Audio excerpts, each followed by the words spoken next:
কাল থেকেই শুরু হচ্ছে রাজ্য জুড়ে জনগণনা। এই জনগণনায় কোন কোন তথ্যগুলো লাগবে, কোন কোন তথ্য না দিতে পারলে সমস্যায় পড়বেন, কি কি প্রয়োজন রয়েছে এই জনগণনায়, আজকে থাকবে এই জনগণনা নিয়ে বিস্তারিত আলোচনা। যদি আপনি আগামী দিনে বিপদে পড়তে না চেয়ে থাকেন তাহলে আজকের এই ইনফরমেশনটি জানা আপনার জন্য অত্যন্ত জরুরি। অতি স্বল্পক্ষণের ভিডিও, মোটো স্কিপ না করে শেষ পর্যন্ত দেখবেন। আলোচনা শুরু করার পূর্বে আপনাদের কাছে একটা রিকোয়েস্ট, ভিডিওটিকে অবশ্যই একটি লাইক করে জনস্বার্থে প্রচুর শেয়ার করবেন, কারণ আপনার একটা শেয়ার দ্বারা অন্যজনের জানতে অনেকটাই সুবিধা হবে। চলুন দেখে নেওয়া যাক বিস্তারিত। তো ফ্রেন্ড, 1 আগস্ট থেকেই রাজ্য জুড়ে প্রথম ডিজিটালাইজের মাধ্যমে শুরু হচ্ছে রাজ্য জুড়ে জনগণনা। এসআইআর এর মতো এখানেও এনুমেরেশন ফর্ম ফিল আপ করতে হবে আপনাকে, সেলফ এনুমেরেশন ফর্ম। তবে এই ফর্মে একাধিক তথ্যের প্রয়োজন রয়েছে, যে তথ্যগুলো যদি আপনি ভুল করে ফেলেন বা যদি দিতে না পারেন তাহলে কিন্তু আগামী দিনে সমস্যায় পড়বেন। আপনি চাইলে নিজেও অনলাইনে করতে পারেন, অথবা আপনার বাড়িতে আধিকারিকরা এসে, অর্থাৎ সরকারি কোনো আশাকর্মী বা অঙ্গনারী বা পঞ্চায়েতের মাধ্যমে কোনো ব্যক্তি এসে আপনাকে বেশ কিছু প্রশ্ন জিজ্ঞাসা করবে, যে প্রশ্নগুলির সঠিক তথ্য ইনফরমেশন আপনাকে দিতে হবে। প্রথমে আপনাকে জিজ্ঞাসা করবে বাড়ি ও বসবাসের জায়গা সংক্রান্ত, অর্থাৎ আপনার যে বাড়ি রয়েছে সেই বাড়িটি কাঁচা বাড়ি না পাকা বাড়ি, ছাদ আছে না টালির ছাউনি, পুরসভা এলাকায় না পঞ্চায়েত এলাকায়, বা আপনি সরকারি কোনো বাড়ি পেয়েছেন কিনা, বা আপনি যে জায়গাটা রয়েছে এই জায়গাটা আপনার নিজের নামে না বাবার নামে না দাদুর নামে, দেওয়াল মেঝে ছাদ এই সংক্রান্ত বিষয়ে প্রথমে প্রশ্ন থাকবে। দ্বিতীয়ত, মূল এবং খুব গুরুত্বপূর্ণ একটি তথ্য যেটা আপনার থেকে চাওয়া হবে, যেখানে ভুল করলে আপনি কিন্তু ব্যাপক সমস্যায় পড়বেন। দ্বিতীয়ত, পারিবারিক প্রধান, পরিবারের প্রধান ও সদস্যদের সংক্রান্ত প্রশ্ন, অর্থাৎ আপনার পরিবারের প্রধান কে, ছেলে না মেয়ে, তার লিঙ্গ, বাবা না মা, দাদু না ঠাম্মা, পরিবারে মোট কত সদস্য সংখ্যা রয়েছে, কতজন ছেলে রয়েছে, কতজন মেয়ে রয়েছে, কতজন বিবাহিত, কতজন অবিবাহিত। এখানে কিন্তু আপনাকে আপনার পরিবারের সংখ্যা এবং পরিবারের প্রধানের নামটা সঠিকভাবে দিতে হবে, না হলে কিন্তু আগামী দিনে আপনি সমস্যায় পড়বেন। এরপরে আপনাকে জিজ্ঞাসা করা হবে আপনি জেনারেল, এসসি, এসটি না ওবিসি।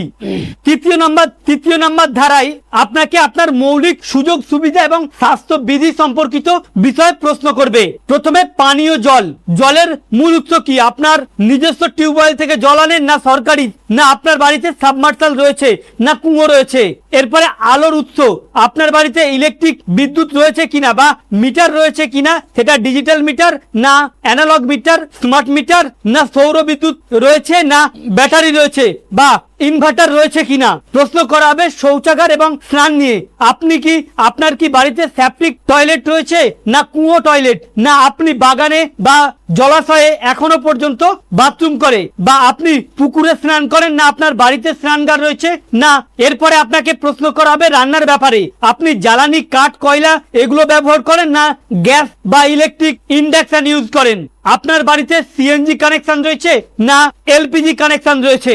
এছাড়া নিকাশি ব্যবস্থা, রান্নাঘর বাথরুমের নোংরা জল বের করার জন্য কেমন ড্রেনেজ ব্যবস্থা আছে।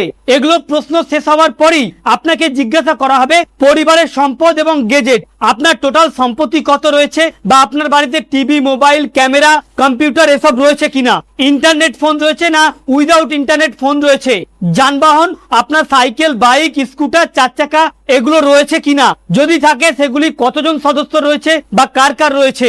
এরপরে খাদ্য ও যোগাযোগ বিবরণ সম্পর্কিত আপনাকে জিজ্ঞাসা করা হবে, পরিবারের প্রধান খাদ্য কি গ্রহণ করেন, চাল, গম, ডাল না অন্য কিছু, রাতে কি খান, দুপুরে কি খান, এগুলো হয়তো জিজ্ঞাসা করা হতে পারে। মোবাইল নাম্বার আপনার থেকে জিজ্ঞাসা করা হবে, পরিবারের কজনের কাছে মোবাইল নাম্বার রয়েছে। এই সমস্ত বিষয় A to Z আপনাকে প্রায় 33 থেকে 35টার মতো প্রশ্ন করা হবে, যে প্রশ্নগুলির কিন্তু আপনাকে সঠিকভাবে তথ্য বা ইনফরমেশন দিতে হবে।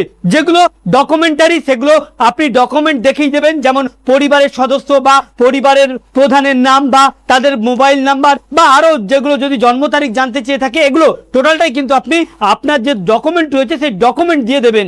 এটা আপনি অনলাইনে সেলফ এনুমেরেশনও করতে পারেন, অথবা আপনার বাড়িতে আইসিডিএস বা আশা কর্মীরাও এসে করতে পারে। তো ফ্রেন্ড, আগামী কাল থেকে 15 আগস্ট পর্যন্ত গোটা রাজ্য জুড়ে চলবে এই জনগণনার কাজ, যা সম্পূর্ণরূপে ডিজিটালাইজ মাধ্যমে হবে। তাই মোটেও কেউ অবহেলা না করে অতি দ্রুত এই এনুমেরেশন ফর্মটি জমা করবেন, নতুবা আগামী দিনে ঘটতে সমস্যা হতে পারে। আপনারা ভেবেছিলেন হয়তো এসআইআর হবে না, এসআইআর হয়ে গেল। এই জনগণনার কথাও ভাবছিলেন, এই জনগণনাও শুরু হচ্ছে। যদি ভাবেন যে এনআরসি হবে না, তাহলে কিন্তু ভুল করবেন, এনআরসিও কিন্তু হবে। এই সমস্ত তথ্যের ভিত্তিতেই কিন্তু এনআরসি হবে। তাই কোন রকম তথ্য মিস ইনফরমেশন দেবেন না, সঠিক তথ্য ইনফরমেশন দিয়ে ফর্মটি ফিল আপ করুন। কোনো একটি ভুল করলে কিন্তু সমস্যা হতে পারে। আমাদের উদ্দেশ্য ছিল এই ইনফরমেশনগুলি আপনাদের সামনে উপস্থাপন করা, যাতে আপনাদের জানতে সুবিধা হয়ে থাকে। ভালো লেগে থাকলে ভিডিওটিকে অবশ্যই একটি লাইক করে শেয়ার করবেন, যাতে অন্যজনের জানতে অনেকটাই সুবিধা হয়। Thank you friends, thank you for watching.